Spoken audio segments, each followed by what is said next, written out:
done, so over being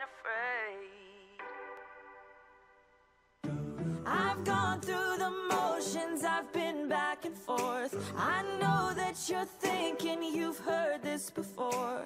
I don't know how to say it, so I'm just gonna say it, yeah. Fear you don't own me, there ain't no room in this story.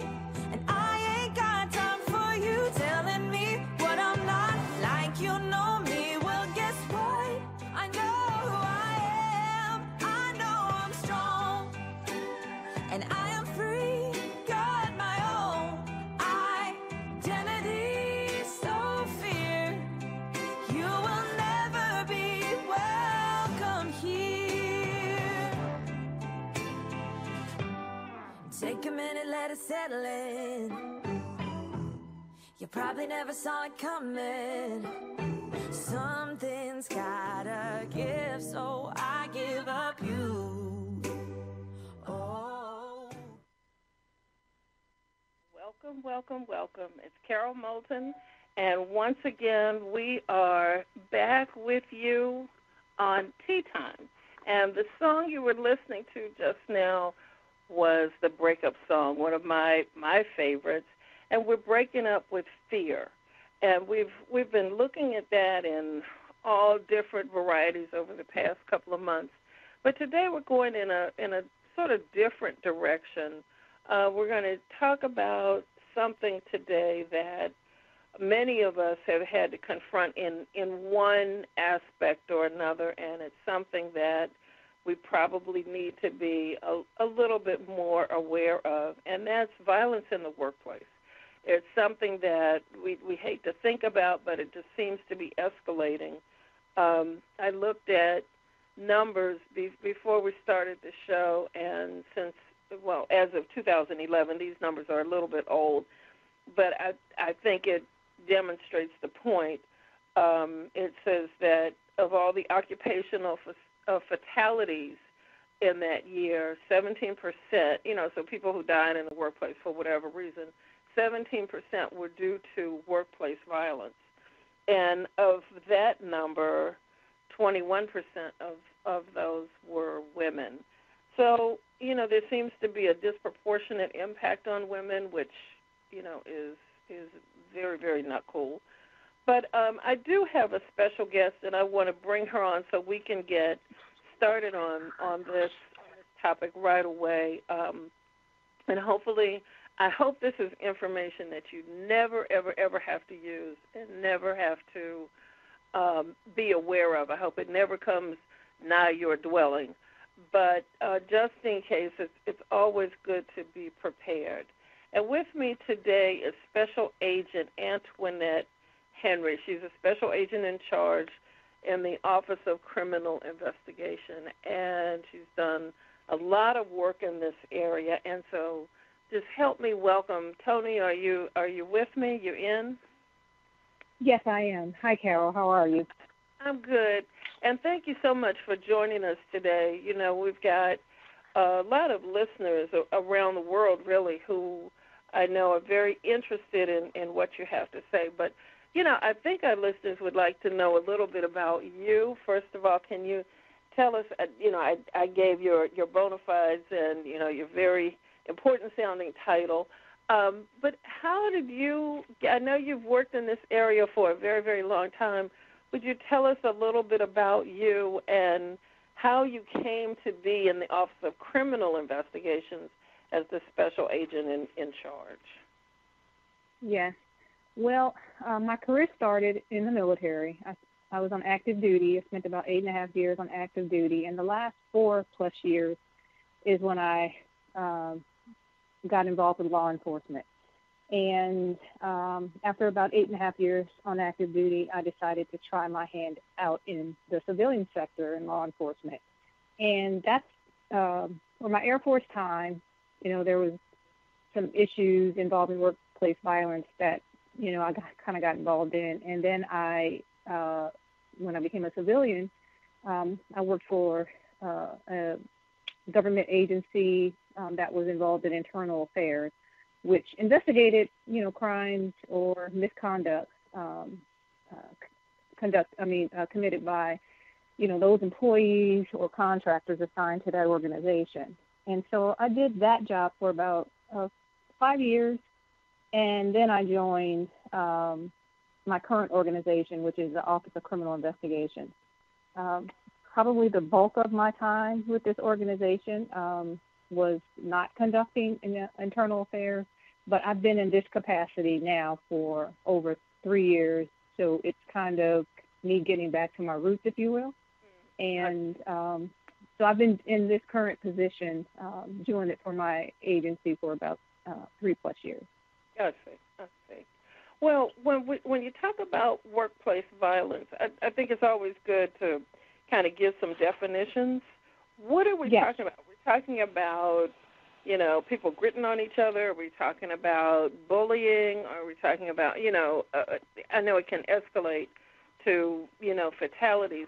But really, when we talk about it, when we define it, what exactly are we talking about?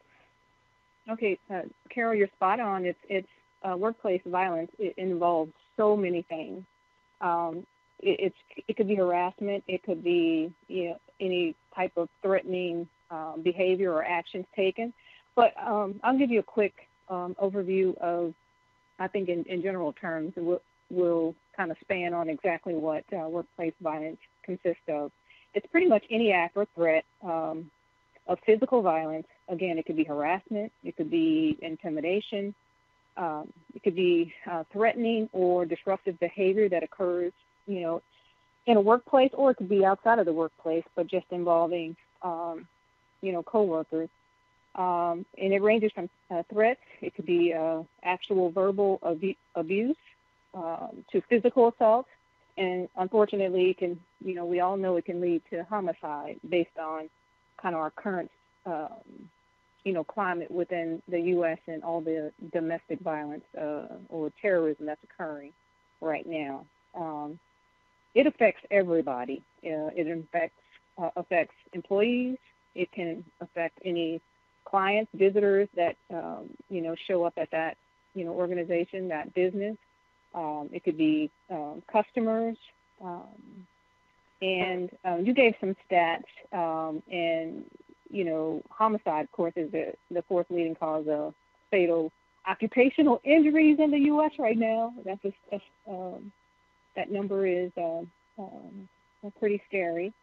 But workplace violence is real, and it's something that I don't care how large or small, but every organization, business has an active role in, ensuring, the employee safety as well as, taking some proactive steps. So when you talk about, you mentioned a number of different behaviors that fall under that definition, and one that I'd like to explore a little bit more is harassment. I'm not sure if we all have the same understanding of what that means, because harassment can mean a lot of different things to people. Right. Anything from, where you're asking someone for sexual favors, or where, you're just worrying the, what out of somebody, or you're, taking their lunch out of the refrigerator every day, Exactly. So what are we talking about when we talk about harassment? Now, there's a definition that I like, and I got this from, a big organization within the federal government. To me, it kind of defines kind of what I look for in my organization. And so workplace violence is defined as any verbal or physical conduct that intimidates or coerces an employee or coworker or any person working for that company or that organization. Verbal attacks can include racial or ethnic slurs or derogatory remarks. And the definition goes on to say that it can impair a person's ability to perform his or her job, and that is also part of the definition of harassment. Harassment could be, include bullying, I actually had a personal experience. I had an employee that was actually going around bullying some of my staff members, and it's a very real issue in the workplace that must be dealt with. Everybody should feel comfortable with coming to work and feeling safe. We spend a lot of time at work day to day, and I can't even imagine coming to work and being fearful or not being comfortable in my work setting. So as a supervisor manager, I've always taken that very seriously and tried to impart that upon my staff members, and really charged my supervisors to ensure that it didn't happen, because it is unfortunate that people show up every day and have to deal with this type of behavior. Oh, absolutely, absolutely. I mean, it's hard enough to have to get up and struggle through traffic, and get kids out to school, and all Right. the things that you have to do just to get there, and then they have to deal with somebody who is belittling or demeaning or just out and out nasty. It's just a bit much. You also, there's another word that I'd like to talk about a little bit more. You said that it intimidates a person. So how does that show up? How would I mean? I guess if you would kind of know, but to somebody who maybe has not experienced that, what kinds of things would they look for to know if? And it may not be them directly. It may be someone that they're A colleague. observing in the workplace. So it could be a peer. If people who at one point in time may have been a little bit more vocal and participated more in the office, now becomes a little bit more withdrawn or timid, fearful, which may cause them to miss a lot of time away from the office. They might be calling out a lot. Maybe you see a drop in their performance, and that's why I say, when it comes to workplace violence, harassment, or anything, it's all about our being aware of our surroundings, and we have to care about each other. You don't have to like and love each other, but it's all about caring for each other, about each other's well-being. And if you've been in the workplace long enough around the same people, you kind of get a chance to see some people's habits and kind of how they move around, and we just got to pay attention. And if we see something that's out of the norm, or something we hear or see that concerns us, we have to speak up, and we have to, if you're comfortable enough with, talking to that individual or trying to comfort that individual in some kind of way, we have to do that. I mean, I can't say it enough. I don't think we care enough about each other in this current climate in the world. It's all about, each individual, and I think we all have to stop thinking about that. I think our safety in the workplace, or, even if we're out in a public forum, is dependent upon us being mindful of each other, aware of our surroundings, and a willingness to, if we see something that we think is odd or is concerning, that we, make it known to, the authorities that need this information to act on. So I don't know if I answered your question about. Yeah, absolutely. Okay. Well, let me ask you this: if you're a bystander and that's, I think what you're talking about is really being a bystander when this, and you see maybe peers in your workplace who are, and one is being subjected to something. Do you recommend, as a bystander, approaching the bully and saying something to the bully? It really depends on that individual and how he or she feels in that relationship. So I don't think there is a one way to do something. It really depends on all the individuals involved. But you can always, ratchet it up to a supervisor, a manager, especially if they're not involved in that particular scenario, if they're not the person that's doing the intimidation. You can always speak up. I know in the government, there are hotlines that you can make anonymous complaints if you want. I think most companies have, formats where people can, lodge complaints or concerns. But there are so many different avenues that we have that, you just have to seek those, what you're most comfortable with. And but we got to say something. It's just, we have to, in order to, eliminate this type of behavior in our workplace. Absolutely.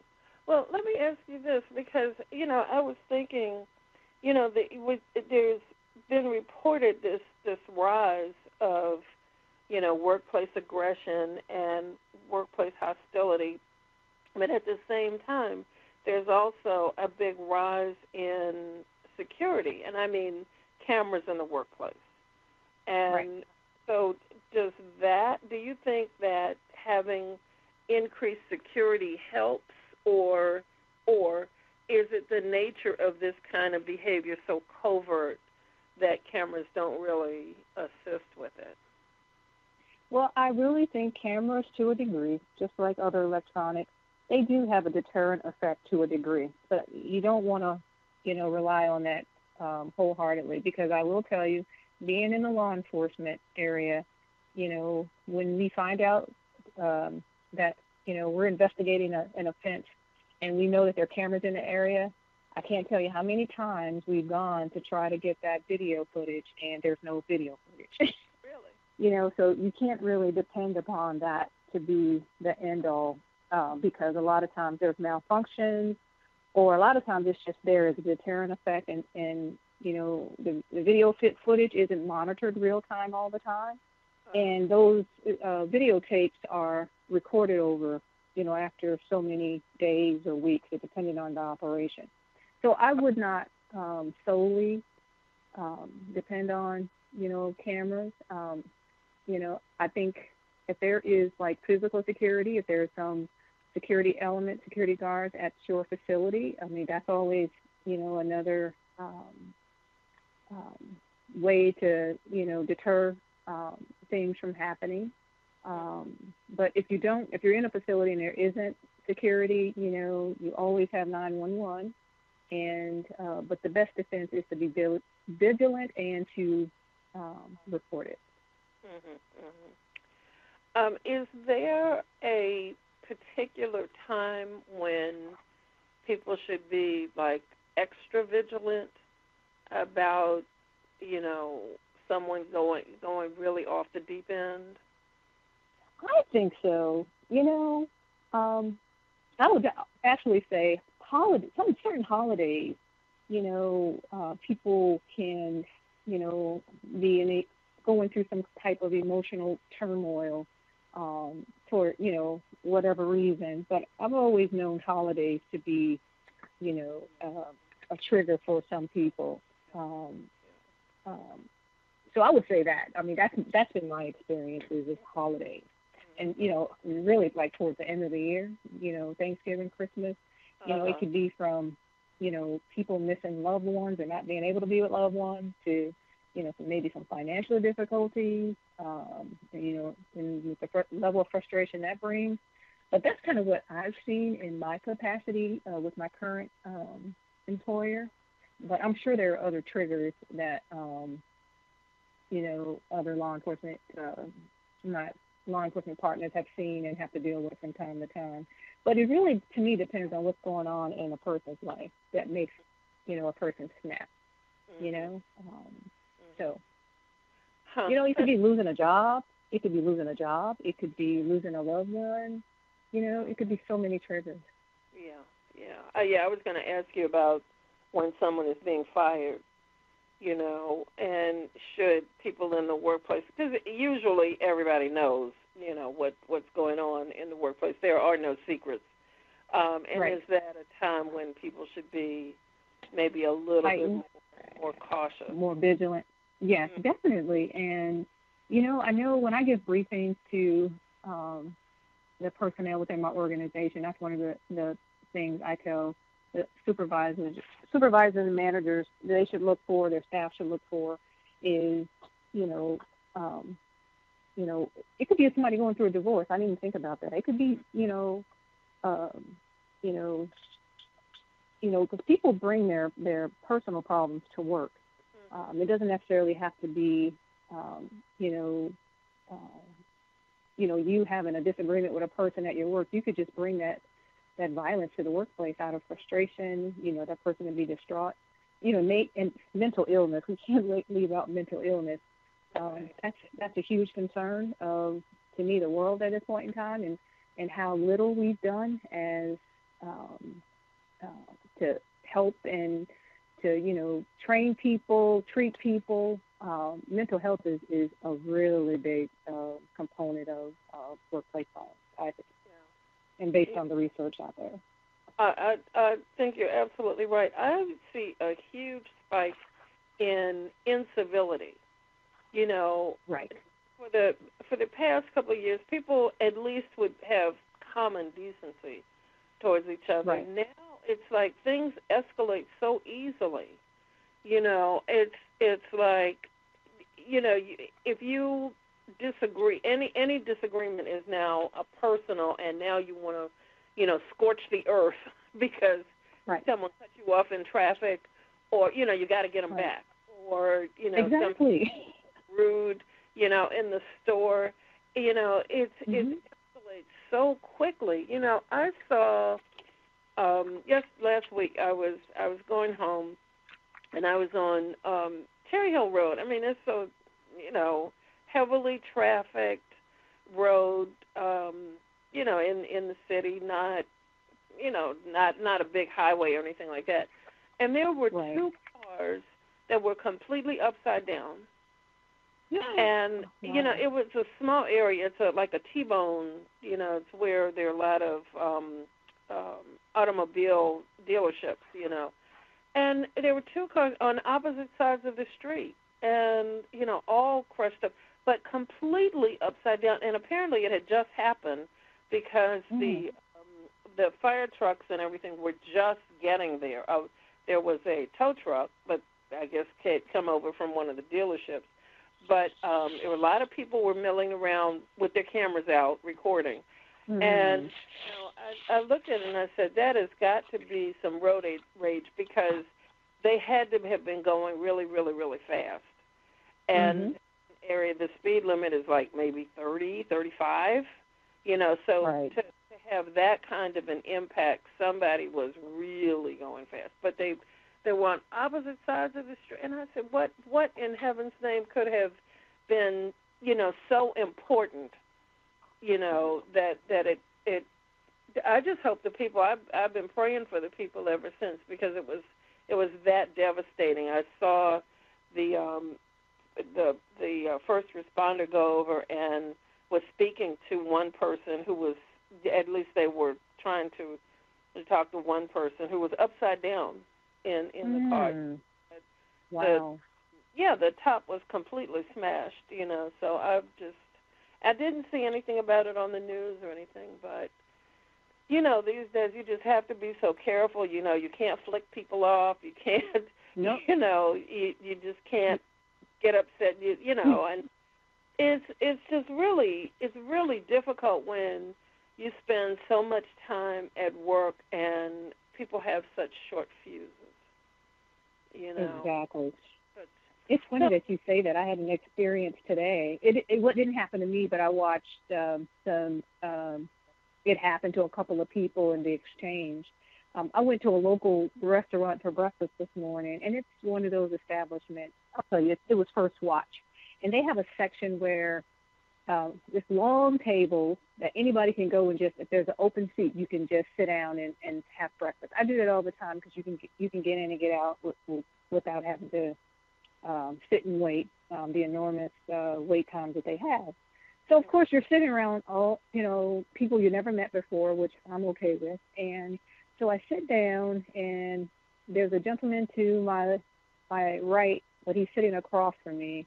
and then there was one seat open on his left and his right, and it was a couple that came in, and they asked him to, if he didn't mind, sliding down so they could sit together. Oh my gosh, the exchange was unbelievable. The gentleman really did want to. He did not want to move. Wow. And I know, and I'm just like, oh my gosh. I'm like, why wouldn't you want to move? And they did ask very politely, and it just, and I don't know, when you say this, how this, you see an uptick of incivility, I was like kind of beside myself today when I saw that. I just didn't understand it. It's just like, we're all just trying to jump in and grab something to eat and get out. It's like, right. But really it's interesting. But, wow. Yeah, and it's like, and it made it an unpleasant situation for them to sit in it. He did get up, but it was, you can tell it was just the tension in the air, and, the couple was kind of talking under their breath. They were saying some stuff, and I could tell the guy was listening, and I was just like, okay, I hope nothing breaks off here until I'm done with my breakfast so I can leave. But, interesting. Isn't that crazy? So, I mean, why? I don't get it. I just don't get it. But people are wearing, everything that's going on in the world. People are wearing it.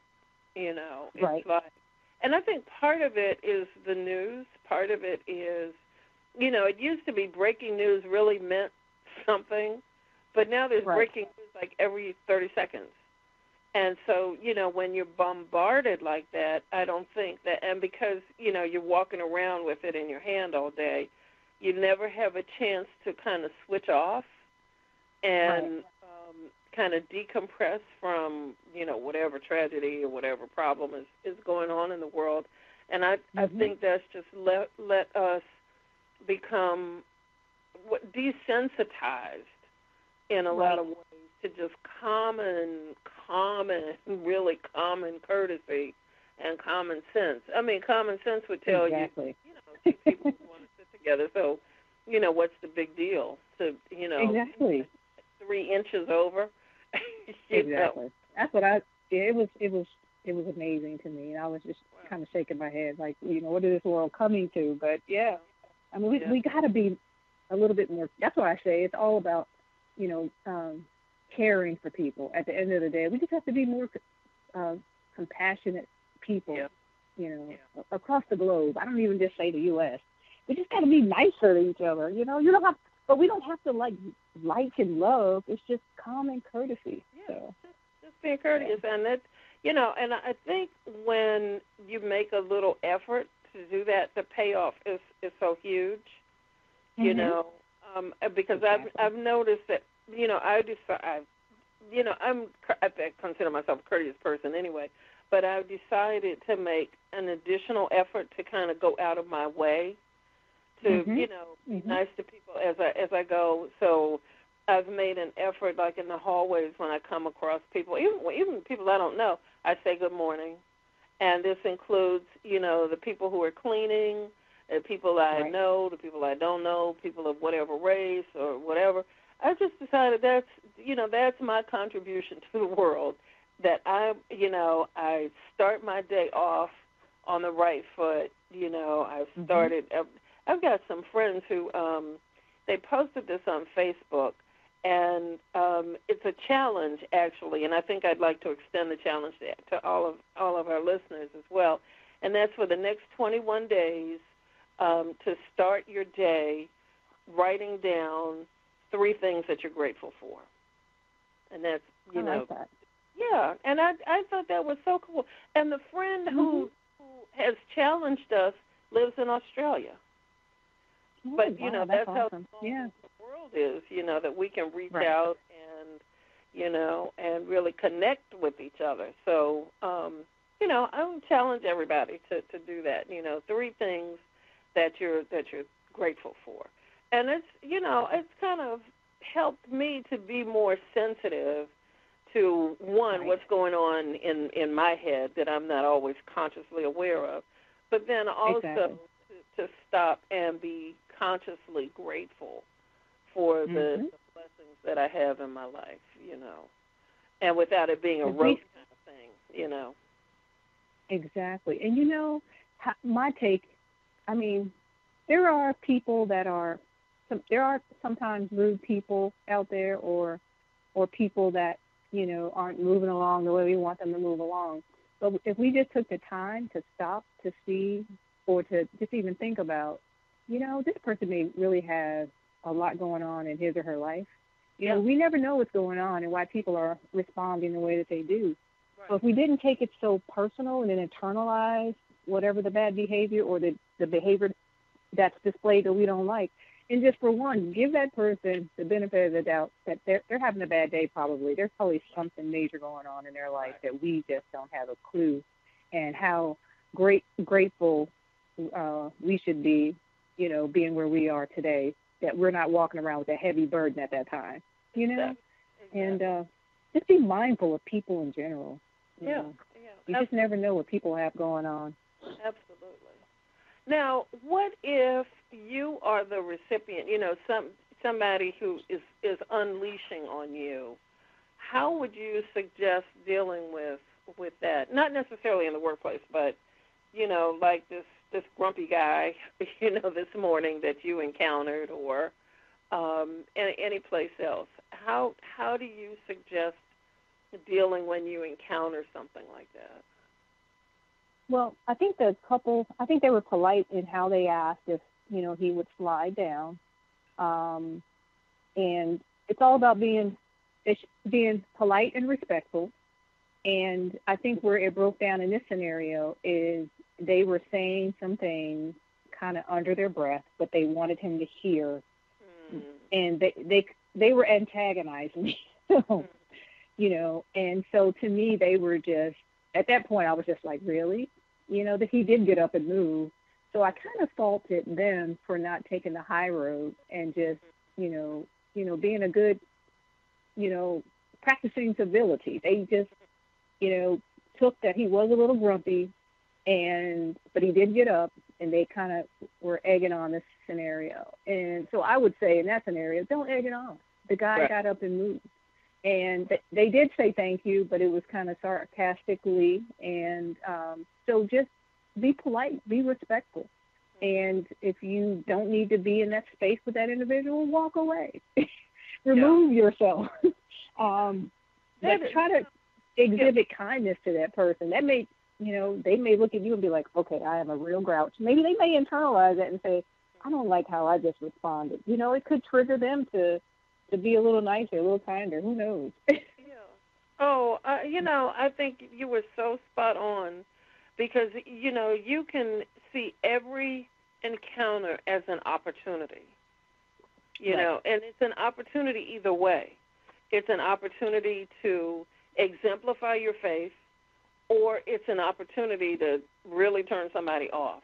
And I think you're exactly right, that they missed an opportunity, you know, to just to be kind. And if they had done it without the sarcasm and without the rancor, you know, but just saying, you know, oh, how is your day going, you know, da-da-da-da, and kind of made a conversation out of it, that could have turned everything around. You know, now that guy probably went home and kicked the dog and yelled at his wife. Exactly. And, you know, who knows how far, you know, that bit of sarcasm, you know, extended. And that was really, I think that's one thing that we really have to be mindful about, is those small opportunities that we sometimes miss. You know, I like to think of it as I pitch my tent on higher ground.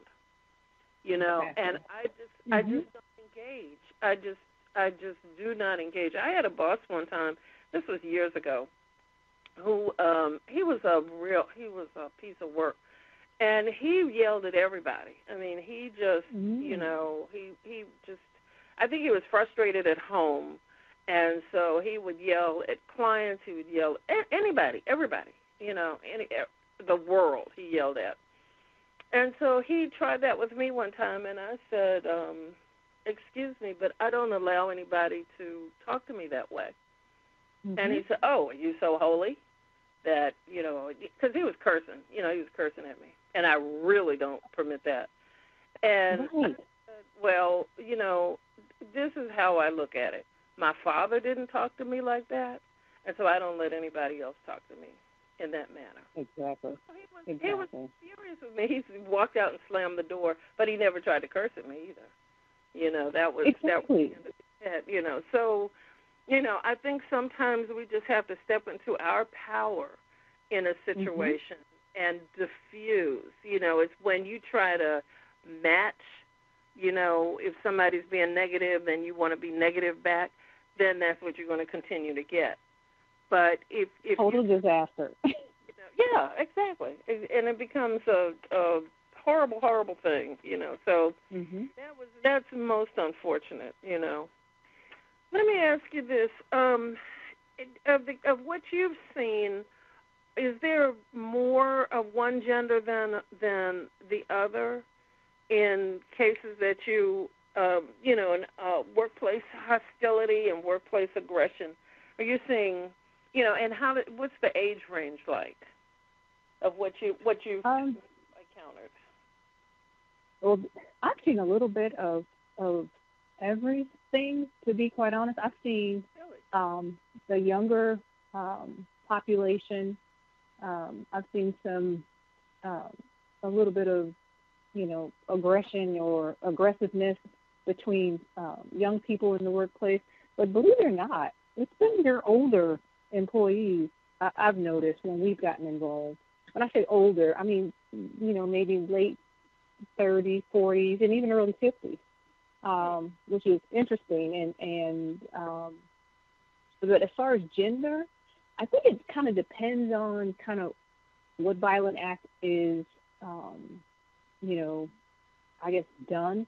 When it comes to, firearms or gun violence, hands down, I think the statistics will show that it's been men. And that's been the aggressor. But I know there's probably a lot of women that are subjected to the workplace violence, harassment in the workplace. But I really think at the end of the day, we're all subjected to it. I don't think there's one gender that's more prominent to it. I think it happens across the board. But I'm sure the numbers are probably a little higher in some areas, but anybody can be subjected to it all. So, sorry I don't have solid numbers on that. No. That's fine. No, I didn't really want numbers. I just, based on your experience, what you've seen, is really what I was interested in. And I was basing that on the current environment that I'm in. This is kind of what I'm seeing, and it's an interesting dynamic. But I see a little bit of everything. It never ceases to amaze me what happens. Sure. Does alcohol or substance abuse frequently play a part in any of this? Definitely it can. I've seen a couple of scenarios in that. And then it could be prescription medication. Like I said, the mental, the mental, diseases out there right now and people with these illnesses, there's a lot of people on medication out there. I'm not saying that's a bad thing. That's actually a good thing. But then when we don't take our meds, what that can do and and what that can, turn into in the workplace. Wow. But yes, definitely, alcohol or, abuse of pharmaceutical drugs or illicit drugs, all of that can have a bearing on violence in the workplace. Interesting. So if people are acting, not themselves, a little erratic, we need to pay attention. And even if it's not directed at us personally, we see it directed at another individual, or if you hear a telephone conversation that goes awry, it's just pay attention. And at the end of the day, everybody's goal is to, do our whatever number of hours we have to work safely without, being fearful, and going home to our families every day. So, that should be everybody's goal. Spending all that time at work every day. So now, do your cases ever involve cyber aggression or cyberbullying? Where people are doing things on email or obscene things. Really? Then what kinds of things It happens. are you seeing there? Well, we've worked a couple cases where employees have, made threats to other coworkers via email, and I mean they weren't so severe where any real action other than an administrative action taken by the supervisor and manager, but it did raise concern, and we take it very seriously. And in those cases, those folks, everybody gets called in, and we try to, along with management, to diffuse the situation and try to get to the meat of what the problem is, and then making sure the employees understand kind of what some of the issues are with what they did, and it's not, the agency has a zero, tolerance for that behavior, and then we have to take swift action. I mean, when I say we, not me, it's management. They have to take swift action if it's an administrative remedy. But it does happen. I've seen the email being used in a few cases. Of course, social media is always an issue, and I've seen that where people, lodge complaints about, people saying things to them on social media. And there's only so much that I can do with social media, especially if it's not, within my purview as far as work. And what I normally have to advise employees is to, they may have to go to the locals to get assistance, especially if that person who is threatening them in some way is not a employee of the agency. Mm-hmm. We might have to get the state and locals involved for jurisdiction purposes. And if it's, like I said, social media, it's only so much we can do with that. But it happens. I'm here to tell you it happens. And, people pretty much harass, others at any kind of format that's out there right now. Nothing's off limits, unfortunately. How does that even come up? If we're working together and we have a disagreement, mm-hmm. I'm going to put this on social media that, I think you're cray-cray. I mean, how does it even come up that you're putting stuff on social media? Well, in fact, you would never. I tell you, some of the things I've seen, I'm just like, I would have never thought I've seen. But I remember a scenario that involved 3 people, and it was one of those love triangles, if you will, and 2 people were 2 people were government employees, and the other person was a civilian. And like I said, it was a love triangle, and I guess the female government employee knew that her boyfriend or significant other at one time was also a government employee, was dating a civilian woman. And so there was a lot of harassment that was being done on social media, supposedly by the government employee. So it got reported to us by the civilian, and it's just, and it was derogatory, and it's just like, who does that? And she kind of involved the male government employee, and it was just a mess. And at some point, I was able to hand that off to management. But I'm going to tell you, there was a lot of friction that had happened, and all that was within the social media realm. It happens, Carol. It's amazing that it happens, but it's a lot of that out there. Wow. So that's like just it's like we becoming like middle school again. I mean, I know. Grown people, supposedly. Right. So supposedly, exactly. Wow. Well, that's really something. So going forward, what would you recommend? I know you said a couple of things, about being vigilant, but are there other things that you would recommend that people do or be aware of that they should look out for, number one? And then if they do see something, what what should they do? Are there any other things that you can point to? Okay. Well, I'll just kind of do a recap, and hopefully I'm able to add to this. Okay. But, again, everybody in the workplace, I don't care if you're a subordinate or in management, everybody has a responsibility to kind of, look after one another and kind of monitor each other's behavior, if you will. Just being mindful and aware. You got to have that awareness. Is so important to have. Also, there has to be, the company or department or the organization has to have a policy in place, and it has to be a zero tolerance policy. It has to be written, and it has to be provided to everybody within the organization, not just the subordinates, everybody, to the top official. Through training, it has to be routine training.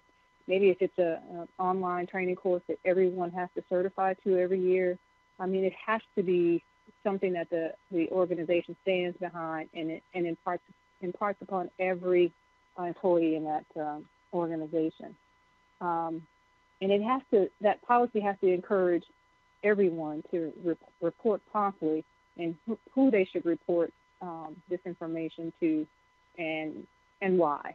And in that, they should make sure the entire organization or all the staff members understand that safety is paramount, and it's incumbent upon everyone to ensure we have a safe workplace. I think people should want to fully involve themselves when they are privy to some type of workplace violence issues. I mean, a lot of people just like to keep their nose out of stuff and don't want to get involved. But I think we have to consciously want to do the right thing for obvious reasons. And if you see something, you have to say something. And if someone comes to you in management or in law enforcement official and asks you if you've heard, saw anything, that you have to be honest and very candid and help those officials along with that information. And, there has to be programs that if employees are coming to work and they are having or going through some hard times or are frustrated or, need some type of assistance, that, the organization has, somewhere that they can go or somewhere that they can refer them to get that assistance. And that, I guess, the last thing I'm going to say, I really think that supervisors and managers, have a responsibility to make sure that if something is brought to their attention, that they do the right thing, because they are charged to take action, be it report it to law enforcement, be it to do their part as far as applying some disciplinary action, and it has to be something that's consistent and something that's done very quickly and, done without any haste or anything to me. I mean, because everybody's watching, and how the organization responds to an incident is really going to, make employees feel like either they're, the place they come to work, that management is serious about their safety, or maybe they're not, and I need to find somewhere else, to work so I can feel a lot more safe, since I spend so much time here day to day. Yeah. So that's what I would recommend. But you got to say something, and don't ever feel like you're being a snitch, if you will. It's not about that. I mean, if we just listen to the news every day and some of the past events that have happened with, shootings and at school, shootings in movie theaters, all the other domestic terrorism that goes on across the country, not to mention, in other countries. If you just listen and just turn on the television and see all that, then it should want you to, if you were ever put in a position to see something or hear something, to speak up and to just do the right thing. You never know. You may be preventing, a very bad act from occurring. Absolutely. I was thinking, while you were talking, are there services that we could refer people to for either more information or something? And while you're talking, I thought about a couple. Social services is one that always has, mental health providers that's available. If your own insurance doesn't have it, there's services that you can access through social services. And also, if you're working, a lot of agencies and companies have something like an EAP, Employee Assistance Program, where you can also get help at no charge, especially when you're dealing with situations that are problematic. But if people want more information or more numbers or more whatever, anything on workplace violence, is there anywhere that you would refer them to? I know when I'm giving briefings, if I want to get some up-to-date, stats or information, I normally go to OPM. Generally has a good workplace violence and harassment type of information. It's a very user-friendly page that they have with a wealth of information.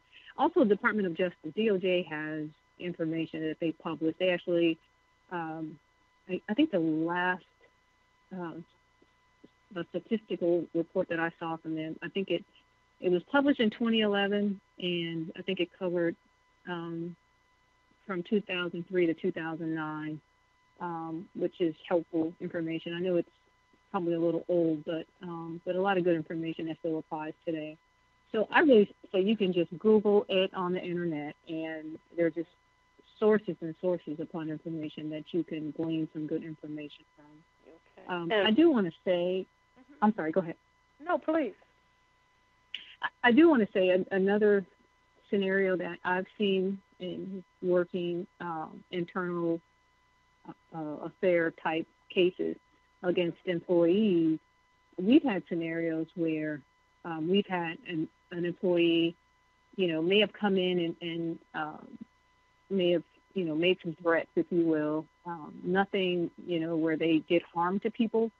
We didn't allow it to escalate to that, but they did make some verbal threats, and heard from management, and then the individuals may have had, a lot of personal issues going on that they may have shared with their supervisor, and based on those employees' behaviors, and we were able to call the state and local, and they actually have the ability, they have the authority, if someone, they feel reaches a certain level of maybe like displaying, a severe mental illness, and they may harm themselves or others, the police can actually take them and have them admitted, to the mental, I guess,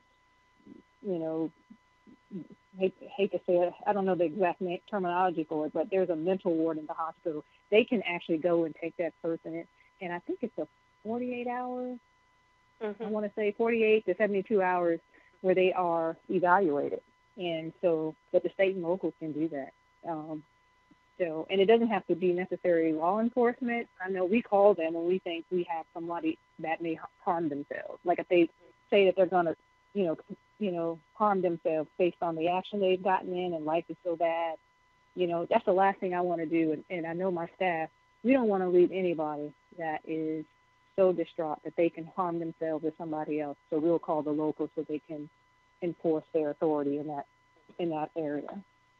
And we've actually had people committed. So, but it's just for that, short period of time to be evaluated by the mental professional.